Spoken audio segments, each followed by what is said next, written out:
Bien, en la figura el cuerpo está empotrado y sometido a dos fuerzas y un par.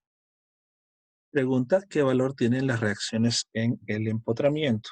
Ya saben, estos ejercicios tienen dos partes centrales. Una que es el diagrama de cuerpo libre, incluida la descomposición de las fuerzas, y tengamos todo listo para la segunda parte, que es el planteamiento de ecuaciones. Si logramos esas dos partes, pues hay simplemente que resolver el sistema de ecuaciones planteado. Recuerden que la idea es tener en el plano no más de 3 ecuaciones. ¿Correcto? Entonces, vemos aquí 100 libras, 200 y un momento par, se le dice así, 300 libras por pie en sentido antihorario positivo.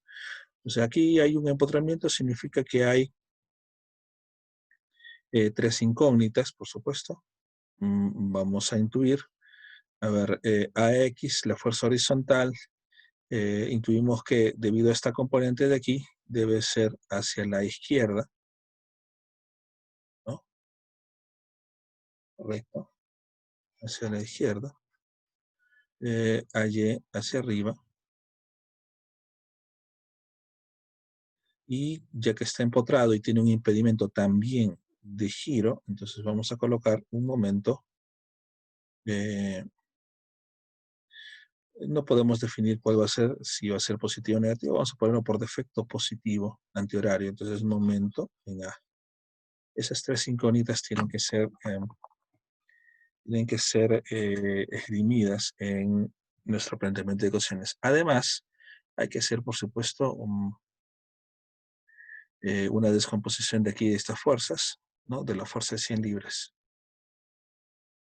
¿Listo? Entonces, claro, vamos a escribir para que se entienda la idea. Acá, para terminar nuestro DCL, 100 por el coseno de 30 y hacia arriba 100 por el seno de 30 grados. ¿Listo? Ahora sí, ya está nuestro DCL, es bastante sencillo.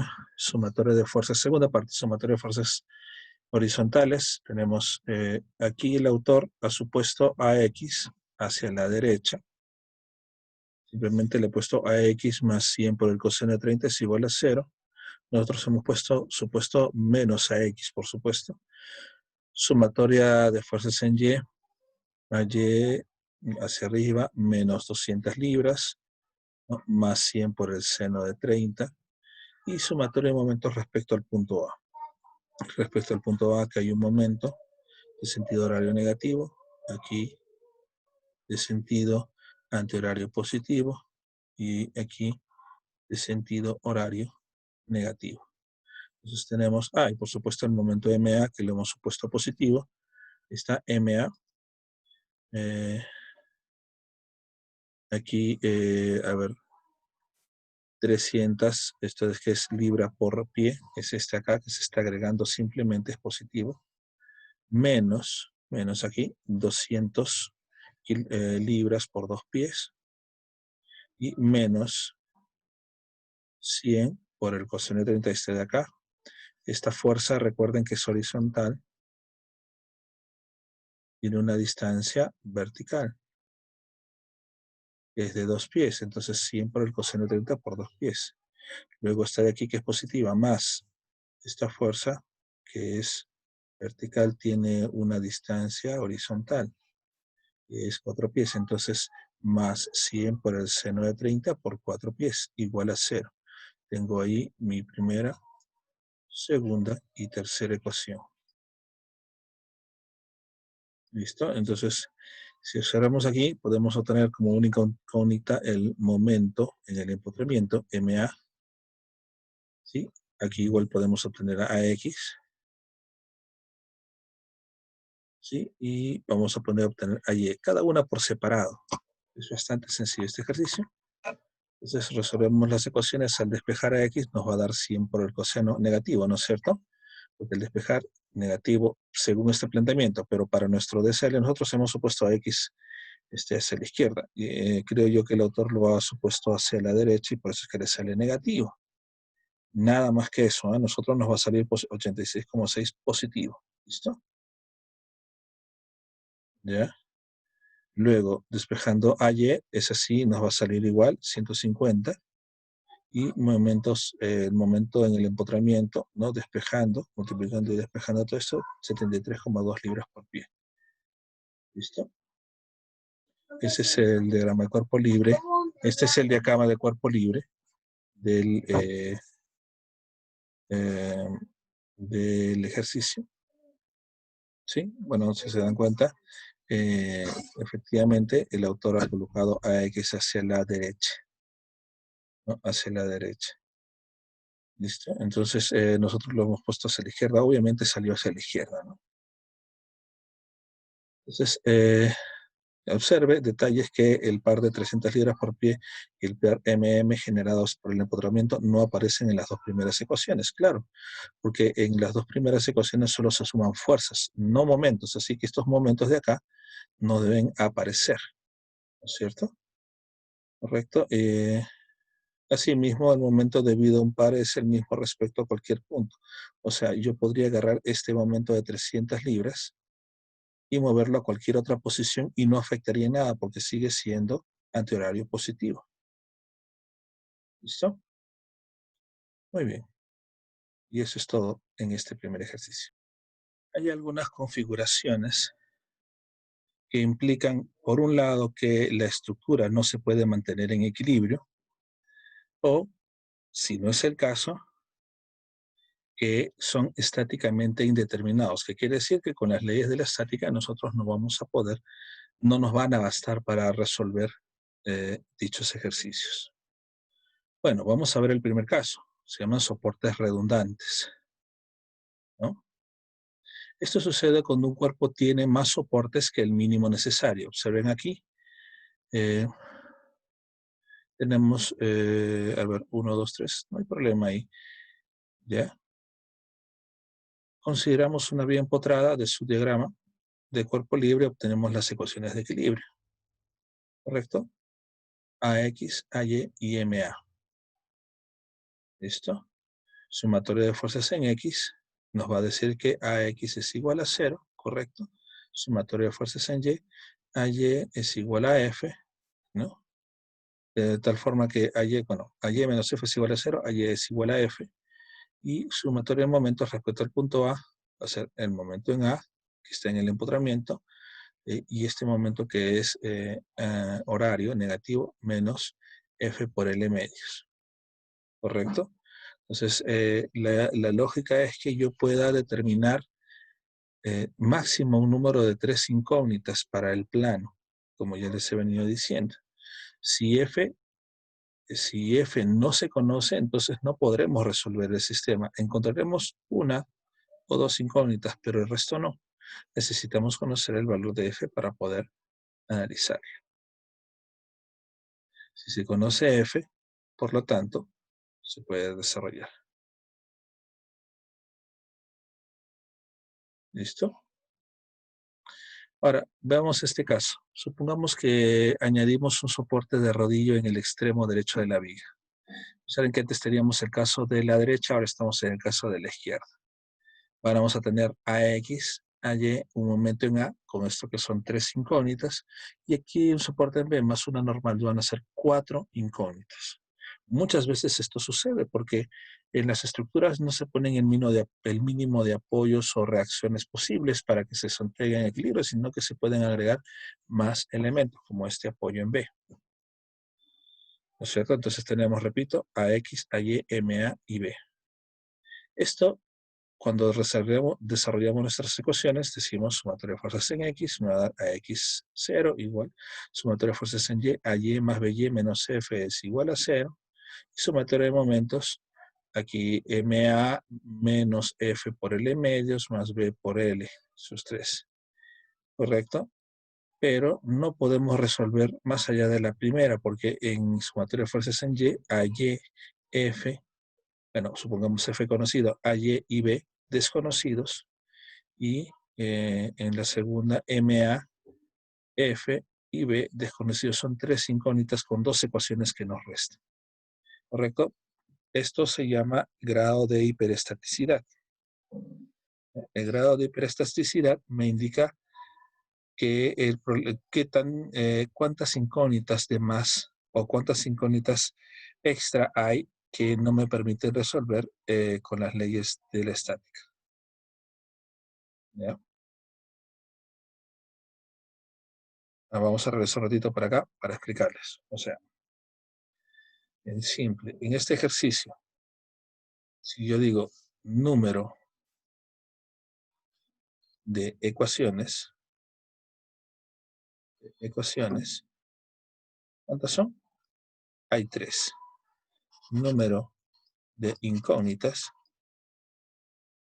hay 4 incógnitas. El grado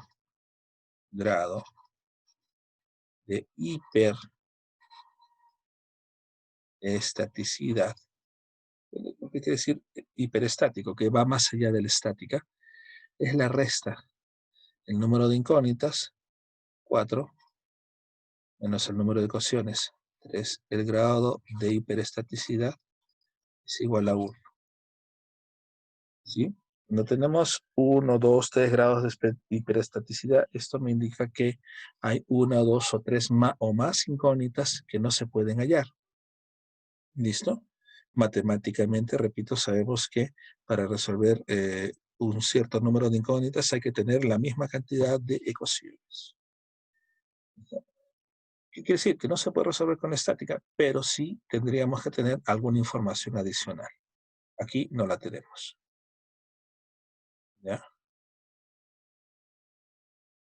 También existe la posibilidad de soportes impropios, ¿no? Por ejemplo, esta estructura que está aquí, observen los apoyos, no puede mantenerse en equilibrio, porque si bien tiene una componente vertical,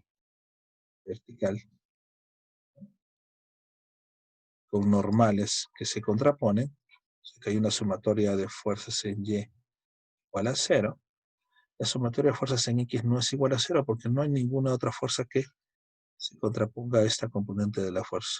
Es un soporte impropio. No está en equilibrio, quiere decir que va a movilizarse. Entonces tampoco podemos estudiarlo con la ley de la estática. Eso es más bien un caso dinámico, ¿no?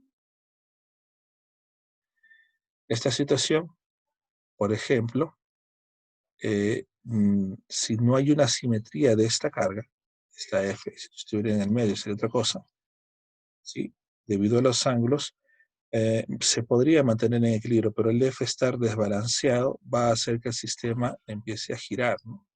Entonces, tampoco va a haber una condición de equilibrio. Tendría que haber otras cosas, por ejemplo, rozamiento, un gran rozamiento para que esto se pueda dar. Sí, es posible, ¿no? Bueno, dicho desde otra perspectiva, también podemos observar que estas 3 fuerzas deben intersecar en un mismo punto. A y B sí se juntan y F no. Así que no hay forma de mantener el equilibrio, ¿no? Aquí tenemos 3 casos de estructuras, ¿ya? Y hay que analizar cuál es la posición adecuada, ¿no? Entonces, en el primer caso, aquí no está fijo, hay ruedas, digámoslo así, a través de F. Este sistema no va a mantenerse en equilibrio. Fuerzas horizontales, hay una normal hacia la derecha y no hay una contraparte a la izquierda, así que el sistema se va a mover.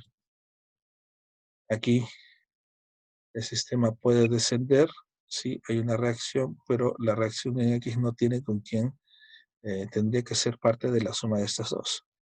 Y aquí también. Entonces, en conclusión, ¿no? No se mantiene en equilibrio. Aquí se intersectan, o sea, la relación es obvia. 3 fuerzas para que se mantengan en equilibrio, 3 fuerzas tienen que intersecarse en un mismo punto. Eso lo han visto en física 1, se llama teorema de Lamb, ¿correcto? Si observamos A y B, se intersectan, pero F no. Así que no es un equilibrio, no se va a mantener en equilibrio, ¿no? Aquí A puede ser AX Si puede AX más F menos B, sí, puede tener un equilibrio ahí, pero AY no. Entonces va a haber cierto desplazamiento, ¿correcto? Después aquí tampoco, B, AY y F. A ver, aquí sí, miren, B contra AX, AY contra F. Este sí es un equilibrio que es posible, es posible. Aquí Y no el lo B, es. El problema del B es que observen las fuerzas, AX y B y F sí pueden equilibrarse, pero AY ¿con quién se equilibra?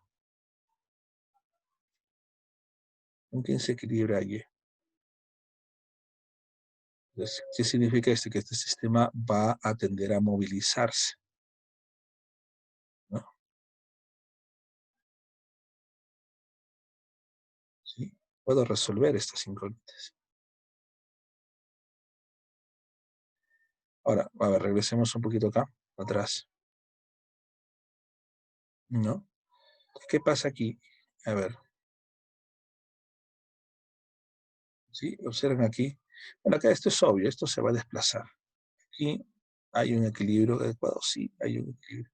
Aquí está la discusión, ¿no? ¿Mm? Es cierto. La única forma de que este sistema pudiese funcionar, acá, vamos a colocar una pluma, para que haya una pregunta también.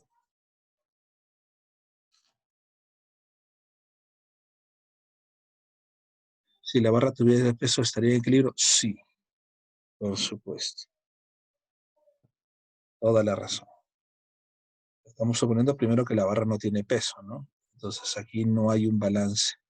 Tendríamos que decir que AY, para que esto funcione, AY tendría que ser cero, ¿no? Si es así, podría haber un equilibrio, pero no puede ser AY cero porque este sistema tiende a bajar. Obviamente, con el peso, sí es posible. Eso hay que tener en cuenta, ¿no? Cuando tengamos una situación muy parecida, hay que analizar otros elementos. ¿Tiene peso o no tiene peso? Sí tiene, debe tenerlo. Perdón. Por lo tanto, este sistema va a funcionar en equilibrio si solo si tiene un peso y es considerable para que Y sea distinto de cero. Este de aquí, no. Este de aquí, sí. ¿Listo? Muy bien. pero Excepto cuando... licenciado, Sí, dígame. si tengo cuatro fuerzas y tres cumplen, o sea, que coinciden en el mismo punto, ¿ya están en equilibrio? Así es, eso se llama un elemento de tres fuerzas y lo vamos a ver justamente ahora. Se llama teorema de Lamy, que se vio en física 1 y creo que en secundaria también se ve. Lo vamos a volver a revisar.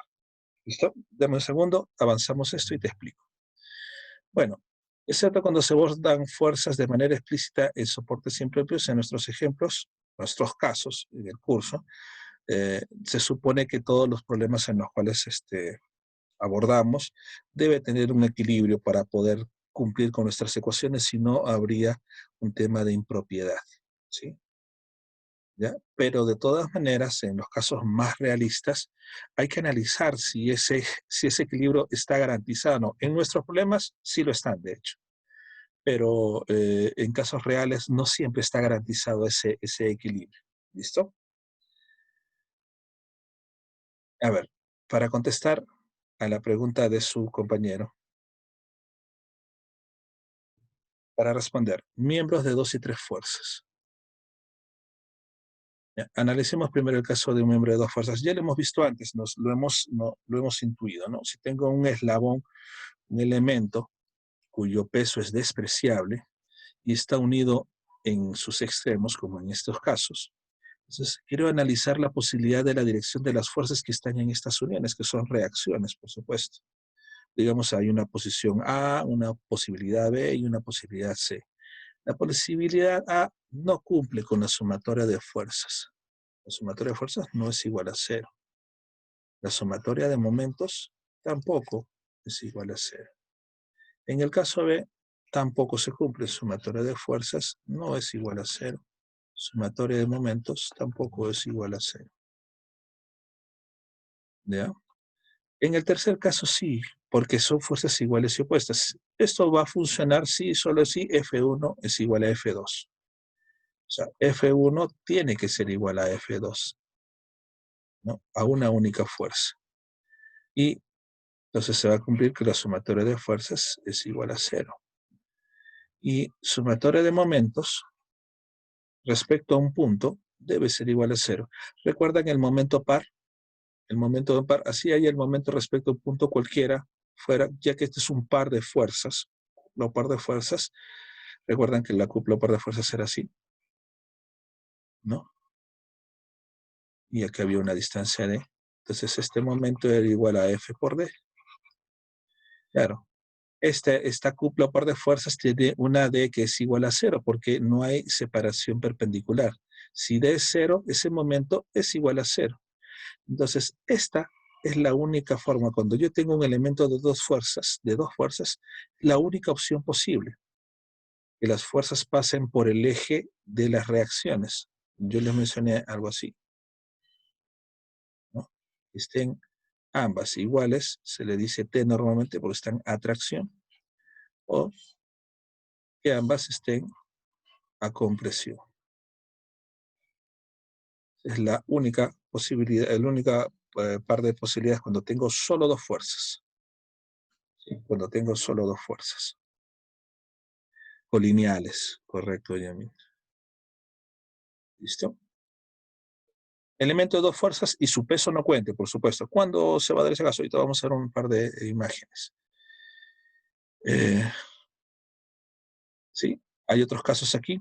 Pueden ser eslabones rectos, pueden ser eslabones en L, así, o pueden ser curvos. La cosa es que deben ser colineales a su línea por donde pasan los ejes de unión, por donde se ejercen las reacciones. ¿Listo? Este también es un eslabón. Se entiende como un elemento de pequeño peso, de pequeña masa. Acá hay algunos casos, si bien no se notan, acá es una base, ¿no? Parte de la base de una estructura. Acá hay un elemento muy grande. Acá hay otro un poco más pequeño y acá hay una especie de eslabón, si es que no se nota con claridad. ¿No? Es un eslabón así, ¿no? Como una especie de boomerang, ¿no?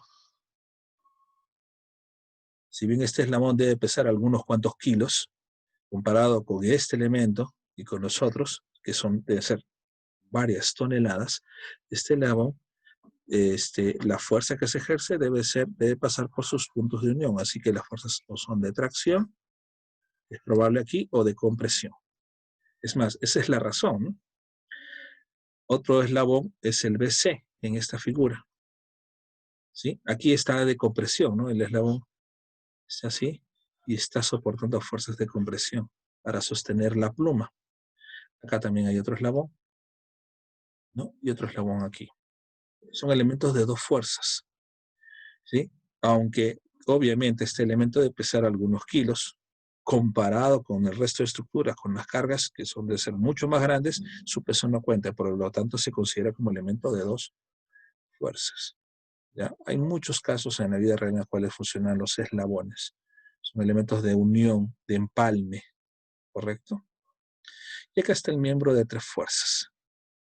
¿Cómo es el asunto con un elemento de tres fuerzas? Digamos que yo tengo un cuerpo aquí, vamos a regresar, un elemento aquí de tres fuerzas, ¿no? Un elemento de cualquier geometría, ¿no?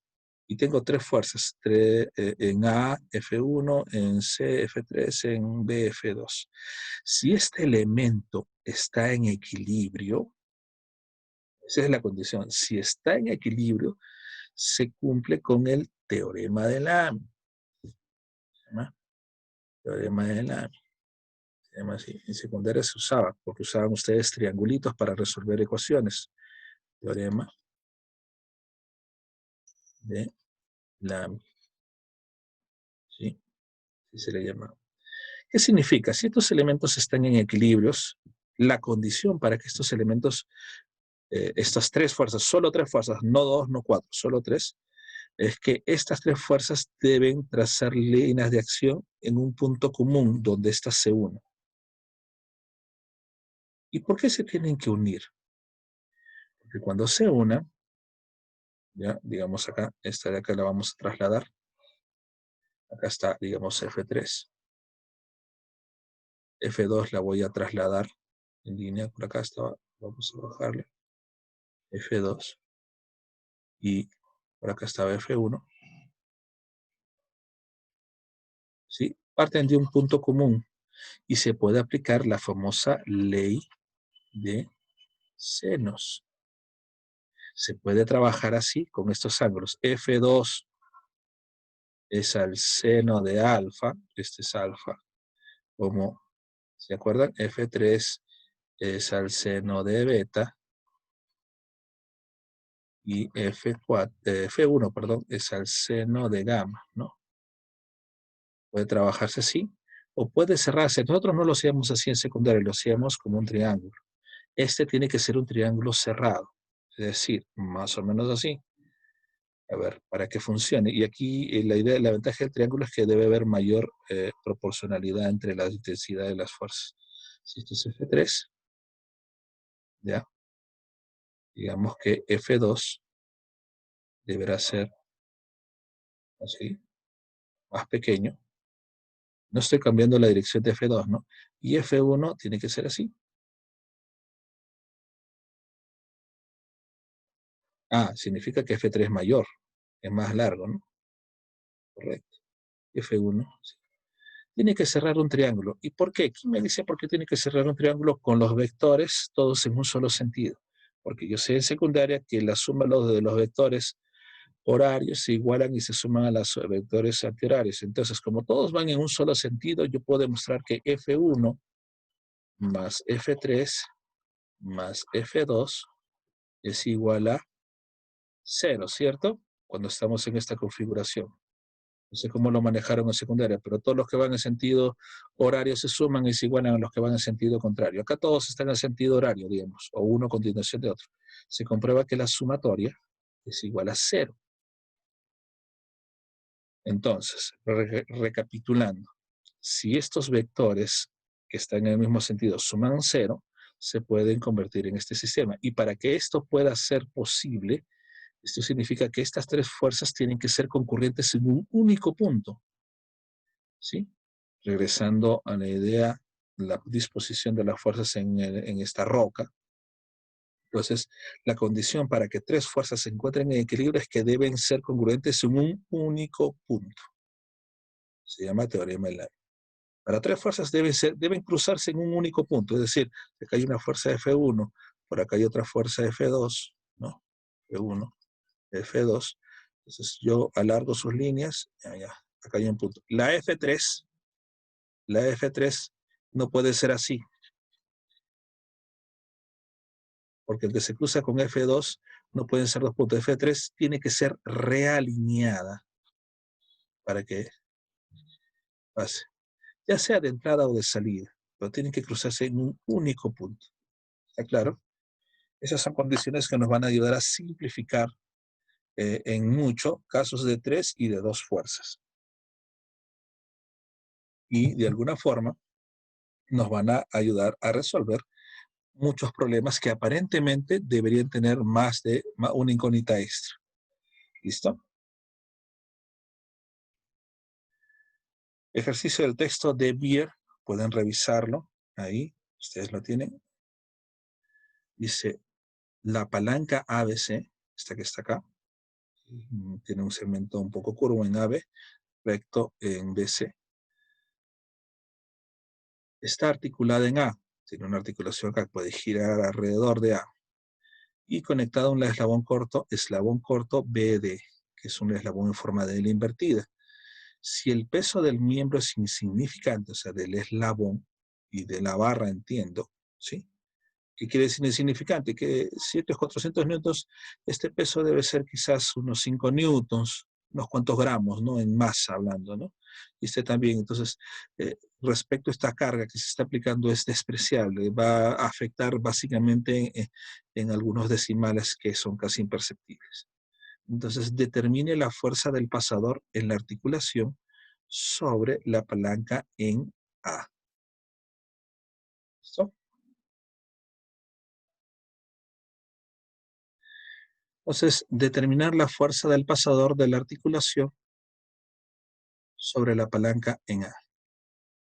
Correcto. Entonces, vamos haciendo un DCL de este problema. Vamos a jalar. Licenciado, ¿cuál es el pasador? Ya, el pasador es cuando siempre se refieren a un pasador, se refiere al perno, al remache.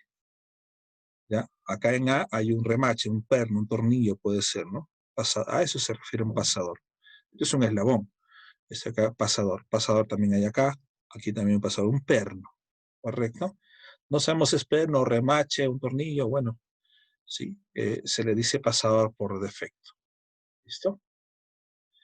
Entonces, quiero obtener, otra vez, la fuerza del pasador en la articulación, correcto. Quiero saber qué reacción hay en A. En términos simples, quiero saber la reacción que hay en A es la reacción que se ejerce sobre el pasador o que el pasador ejerce sobre la palanca.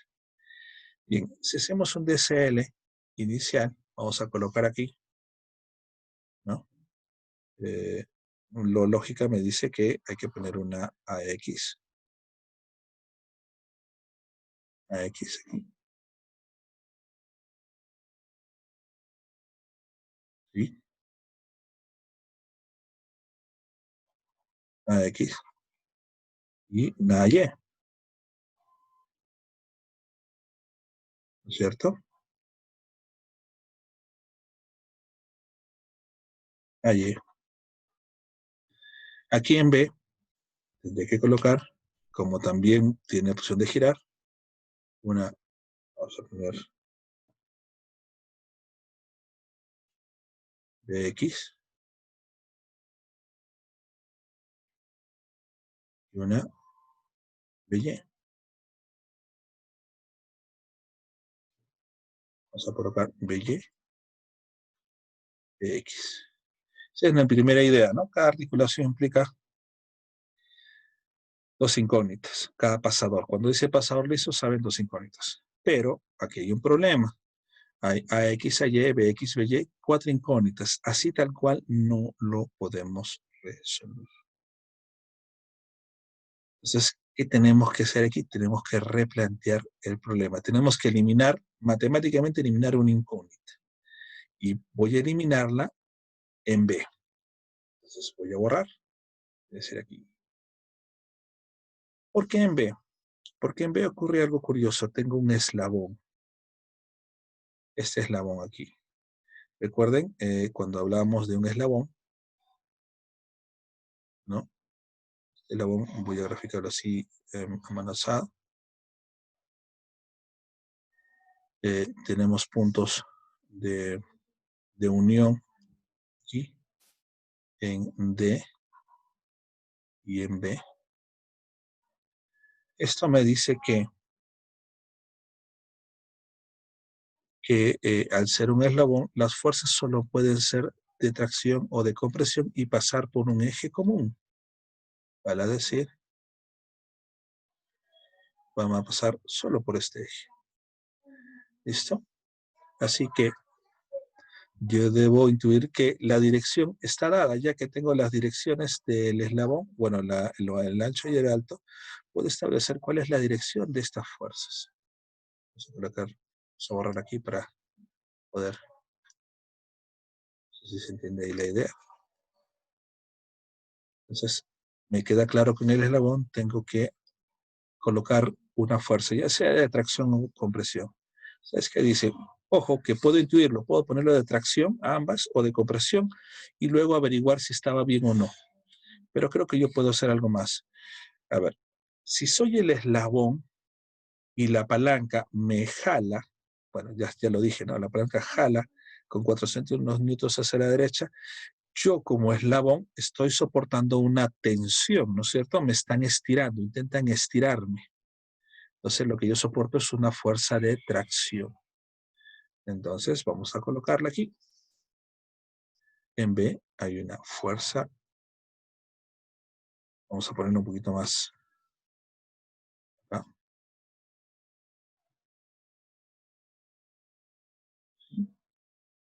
Y acá, de igual forma, iguales y opuestas. Entonces, a esta la voy a llamar FB. ¿Ya? FB es la misma, por supuesto. FB. ¿Listo? Este es DCL. Vamos a poner acá.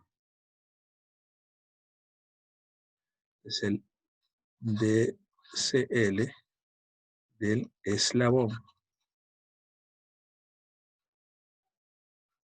Eslabón. ¿Listo? ¿Puedo saber la dirección de esta fuerza? Claro que sí. Ya que puedo saber este ángulo. Observemos aquí. El eslabón tiene de base 0,2 y de altura 0,1. Estamos hablando de 45 grados. Lo vamos a anotar ahí.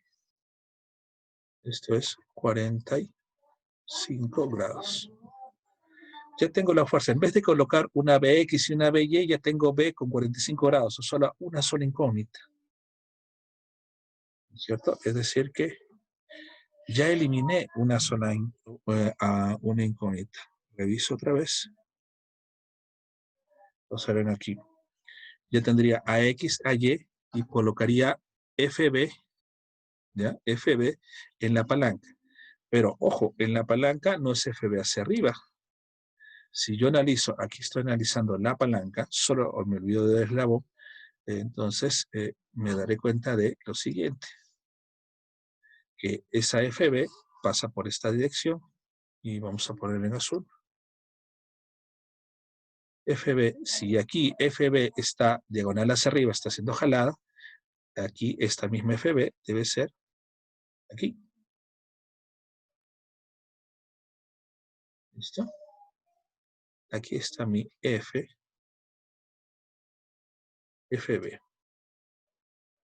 ¿Está claro? Y por supuesto, este ángulo de 45 grados. ¿Qué hice? Reduje mi sistema de 4 incógnitas a 3, porque tengo AX, AY y FB. ¿Está claro? ¿Sí? ¿Hay alguna duda aquí? Repito la idea. Si en el eslabón FB están tirando de ambos lados, en ese mismo punto, pero desde la perspectiva de la palanca. Ahora, si yo soy la palanca, yo me quiero mover con 400 hacia la derecha, pero no puedo. ¿Quién me detiene? ¿Quién me jala en contra? Me jala el eslabón. Entonces coloco FB en dirección opuesta, que esté en el punto B, aquí, ¿correcto?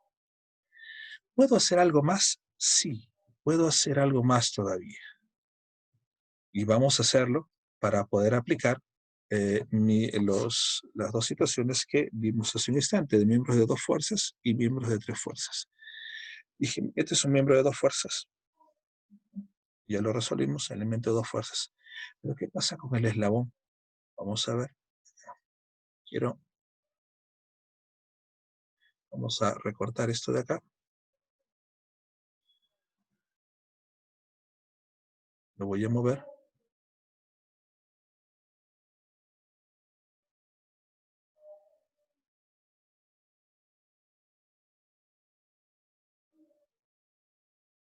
Oh, a ver si me puedo desplazar acá.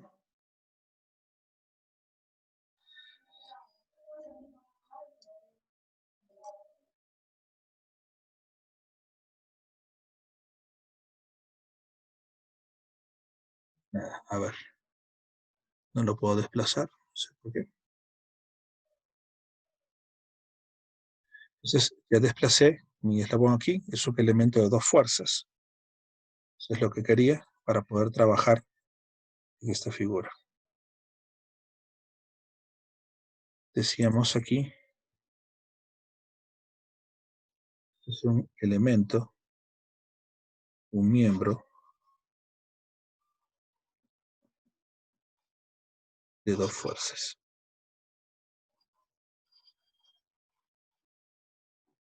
Eso hemos aplicado.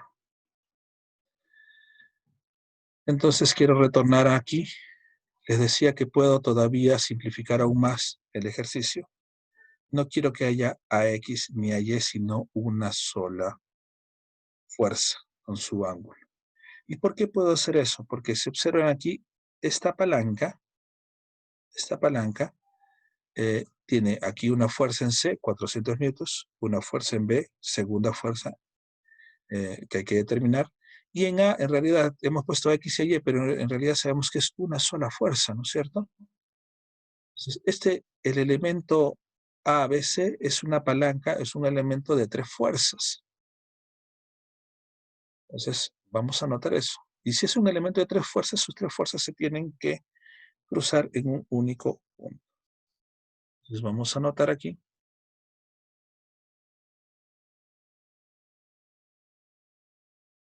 Esa idea.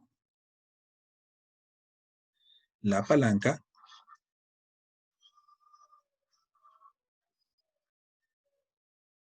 es un miembro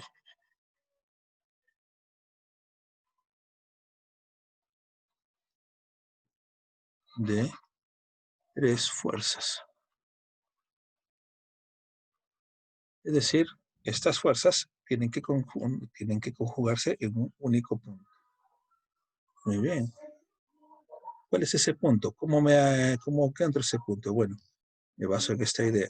Primero extiendo la línea de acción de la fuerza de 400. Luego extiendo la línea de acción de la fuerza FB. ¿Correcto? Y yo ya sé que el punto de reunión se encuentra acá. Significa entonces que la fuerza en A o la reacción en A debe pasar por esa línea. Lo voy a poner en rojo.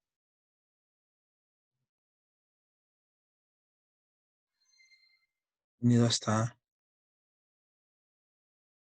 Por lo tanto, voy a borrar. Ya no voy a colocar a X ni a Y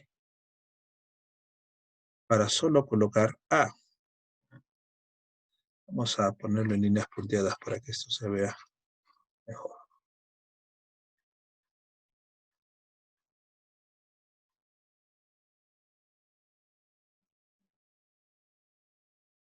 ¿Correcto? Licenciado, ¿y por qué no le puso reacciones X y en Y, X y Y en D? En D.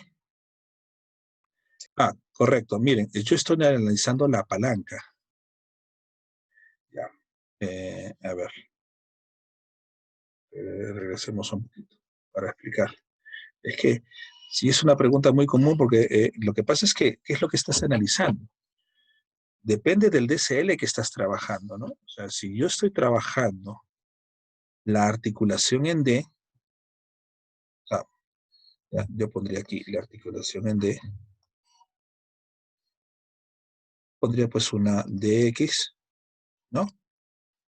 Una DY, ¿correcto? Perdón, DY.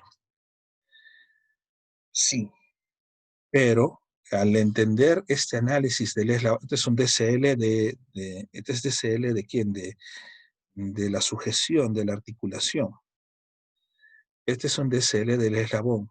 Desde el punto de vista de que analicé el eslabón, entonces puedo suponer fácilmente que si quiero saber la reacción en D, esa reacción es igual a FB, pero en sentido contrario. Es decir, yo tengo que colocar aquí FB, ¿sí? FB. Y ya sé el ángulo, 45 grados, porque es la reacción que hay en B. Podría poner BX y BY, pero yo sé que ya tengo el valor de FB. FB por el coseno de 45 y por el seno de 45 serán FB, BX y BY. No sé si se entiende la idea. O sea, desde el momento en que yo analizo el eslabón, todo se me simplifica porque aquí ya no necesito colocar BX ni BY, sino simplemente FB. ¿Listo? Ahora, si voy a analizar la palanca, ahorita estoy analizando solo la palanca, imagínense que el eslabón ha desaparecido de mi sistema, solo lo he utilizado del DCL y lo he trasladado acá. Este es el DCL de la palanca. Entonces, acá también había una X, una Y, pero ya estoy intuyendo que hacer un miembro de la palanca, ser un miembro de 3 fuerzas, esa fuerza ya puedo tener su dirección. A ver, observen un poquito la figura. 400 va hacia la derecha, FB va diagonal hacia abajo. A, la reacción en A, ¿iría diagonal hacia arriba o diagonal hacia abajo? ¿Qué dicen ustedes? Hacia abajo, ingeniero. Hacia abajo, miren, voy a dibujarlo. ¿Ah? 400 para acá, ¿no? FB para acá. Entonces, A también para abajo. ¿Hay equilibrio aquí? Para que haya equilibrio, debemos intuir que deben haber al menos una componente a la izquierda y una a la derecha. Al menos una componente hacia arriba y otra hacia abajo. Si yo observo aquí, no hay componentes hacia arriba. ¿Entienden? No hay componentes hacia arriba. Quiere decir que la reacción en A para la palanca, ojo, no se confunda, para la palanca es hacia arriba. ¿Sí? Miren, están 2 fuerzas hacia abajo. ¿Quién sostiene hacia arriba? Nada. Cuando tengo un elemento de 3 fuerzas, sí puedo intuir la dirección. Voy a colocarla. ¿Ya? La reacción en A tendrá que ser ineludiblemente hacia arriba. ¿Qué me falta determinar acá? Me falta determinar, por supuesto, qué ángulo, ¿no? No tengo ahí la claridad, cuál es ese ángulo. ¿Lo puedo hacer? Sí, lo puedo hacer. Vamos a agrandar un poquito nuestra imagen para que se den cuenta. ¿Hasta ahí está claro lo que estoy mencionando o todavía tienen dudas? Sí, está claro, ingeniero. Correcto. Entonces, ¿qué me falta? Bueno, tengo el ángulo de FB, perfecto. Me faltaría el ángulo de A. ¿Cómo puedo hallar esto? Hay medidas que puedo realizar. A ver, vamos a hacerlo con nuestras líneas verdes. Observen aquí. De A hacia arriba, la altura de A la tengo, que sería, vamos a correr un poquito, 0,5 más 0,2, ¿no es cierto? Vamos a hacer un triángulo acá para que se note. Horizontal y vertical.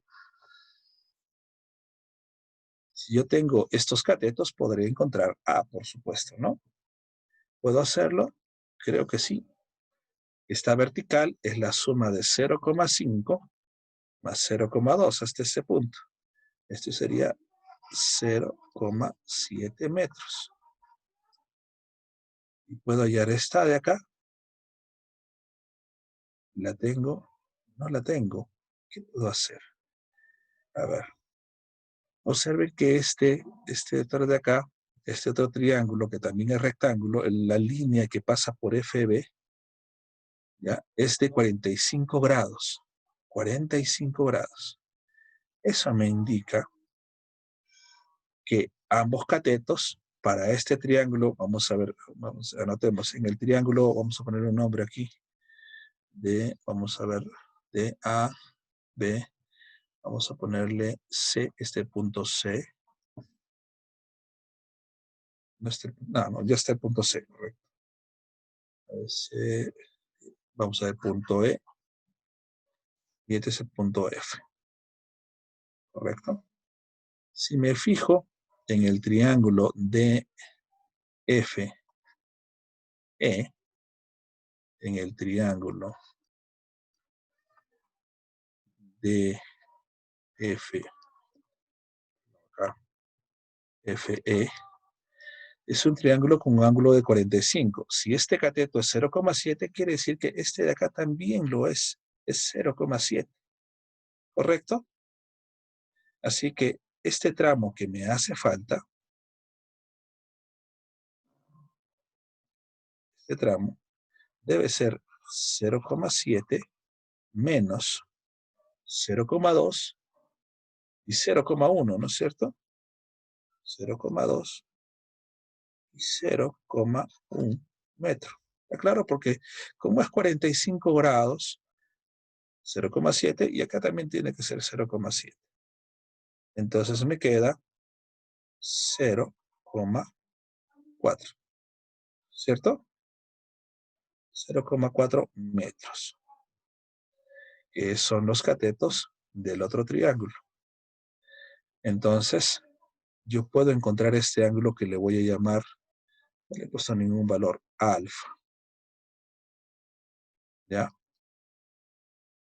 Del triángulo AFE,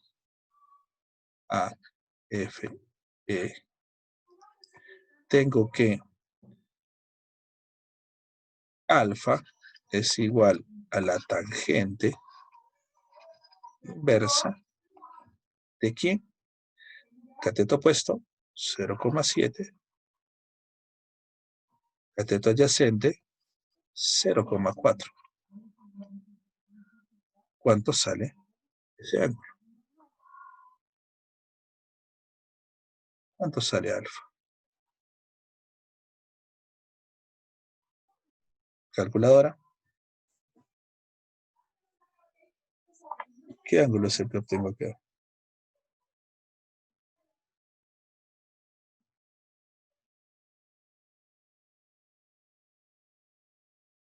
A ver, 60.255. lo tomamos ahí. 60, 200, vamos a ponerle así, 255 grados. ¿Listo? Ajá. Conclusión para esta parte. Todo es gráfica aquí. Ya tengo los ángulos, tengo todo lo demás. Ya tengo el ángulo alfa, ya tengo la dirección de beta. Entonces, ¿cómo hallo para encontrar la reacción en A? Simplemente, vamos a anotar acá, aquí al costado, ese procedimiento.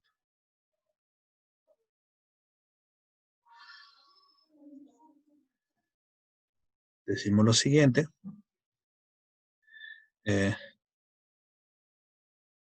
Por el teorema de Lamy, vamos a ponerlo acá.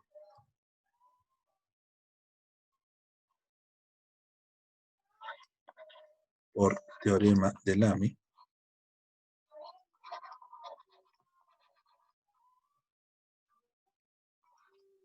la ley de senos.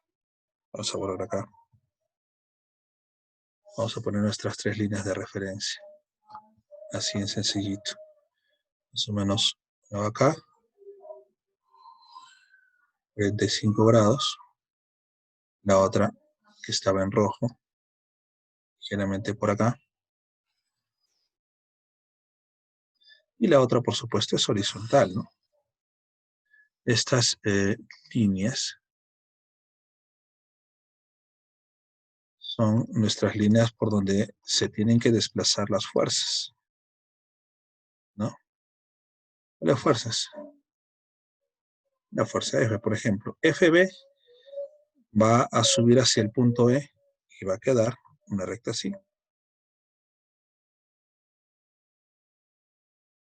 FB. Bueno, RA o A simplemente se va a desplazar hacia el punto E y va a terminar acá. Y 400 newtons se desplaza. Todas parten, ya saben que todos tienen que partir en el mismo punto, si no, no se pueden sumar, no se cumple la ley de senos. Entonces, tenemos aquí FB, bueno, RA, que es mi objetivo, ¿no? Y aquí 400 newtons. ¿Listo? Ángulos para RA, 60,255. Para FB, este ángulo es 45 grados. ¿Ya? Con lo cual podemos intuir pues los otros ángulos, ¿no? A ver, 60,255, puedo hallar este de acá. Es 180 menos 60,255. ¿Cuánto sale ahí? 119.745. 119.745. Correcto. Me falta aquí. Esto sería 45 hasta con la vertical, más 90 sería, todo este ángulo sería 135, ¿no? Sí, 90 más 45 que faltan. Entonces aplico la ley de senos. También se puede construir el triángulo. Para efectos demostrativos también funciona, pero vamos a hacerlo así. Entonces decimos que RA es al seno del ángulo opuesto. O sea, seno de 135. ¿No? Y esto es igual a FB, vamos a poner FB ahorita, las 5 unitas primero, sobre el seno del ángulo opuesto, 60, o sea, sobre el seno de 60, 255. Y esto es igual a 400 newtons sobre el seno, habría que sumar acá. Esto es 45 más 119. A ver, 119,745 más 45, por supuesto. Sería 164,745 grados. ¿Listo? Veamos un poco. Observen que más que nada todo esto es un análisis gráfico, ¿no? Vamos a anotar finalmente aquí abajo nuestras respuestas.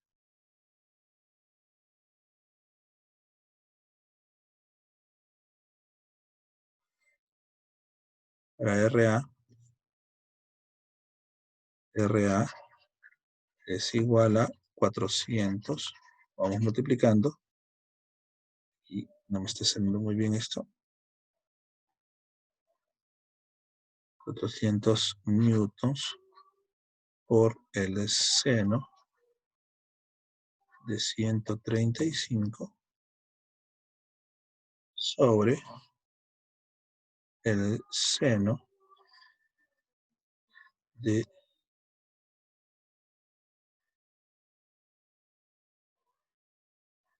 164, dijimos, ¿no?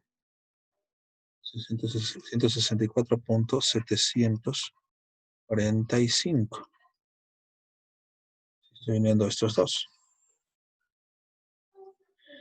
Esa es mi respuesta, básicamente. También podemos hallar FB, que sería 400 por el seno de 60,255 sobre el seno de 100, vamos a borrar acá, de 164,745. Bueno, nuestra primera respuesta, ¿cuánto nos sale? Reacción en A. 400 por el seno de 135 entre el seno de 164,745.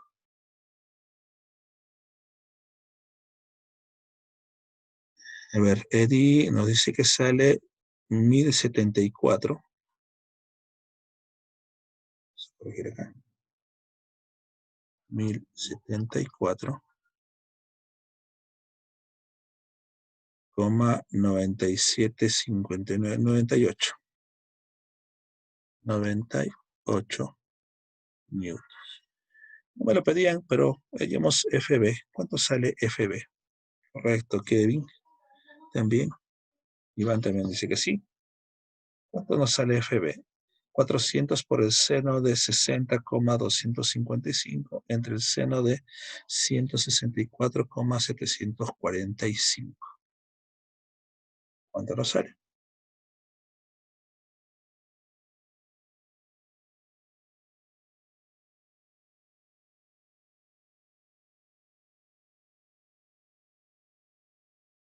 A ver, multipliquemos ahí. 400 por el seno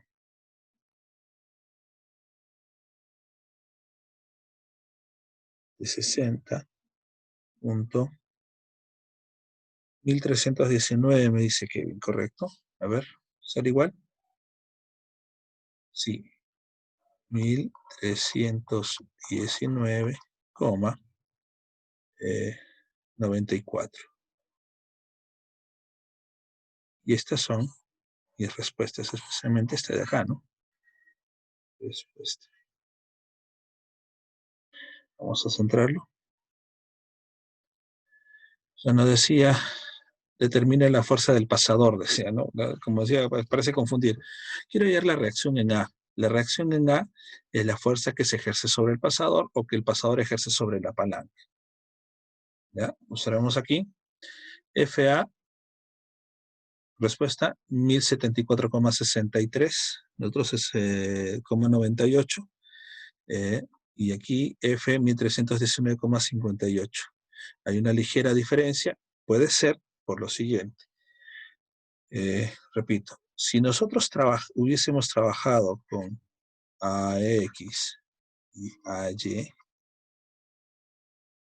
y hubiésemos hecho sumatoria de fuerzas en el eje X igual a 0, sumatoria de fuerzas en el eje Y igual a 0 y sumatoria de momentos, tenía que ser respecto al punto A, por ejemplo, igual a 0, toda esta parte, ¿no? Lo que hacemos de la forma clásica, también nos hubiese dado hubiéramos obtenido AX, AY y FB. Con lo cual, para encontrar la reacción en el pasador, tendríamos que juntar AX y AY, ¿no? Y unirlo por Pitágoras, ¿no? Es el RA. Raíz cuadrada de X al cuadrado más allá al cuadrado, ¿no? Y nos debe dar un valor. Si así ha sido, quizás esa debe ser la diferencia de este movimiento. Nosotros no hemos redondeado, sino casi hasta el final. Este es más bien un método gráfico, ¿no? Este de aquí, voy a ponerlo como nota, que es lo que normalmente se hace por componentes, también hubiese sido correcto.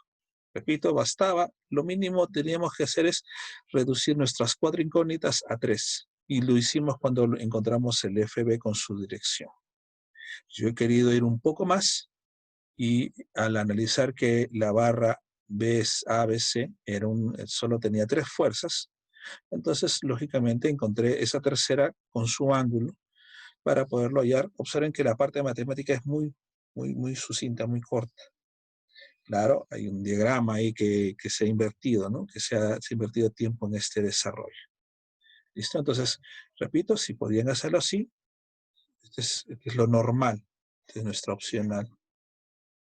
¿Sí? Yo he querido un poco más y aplicado el teorema de Lamé. ¿Correcto?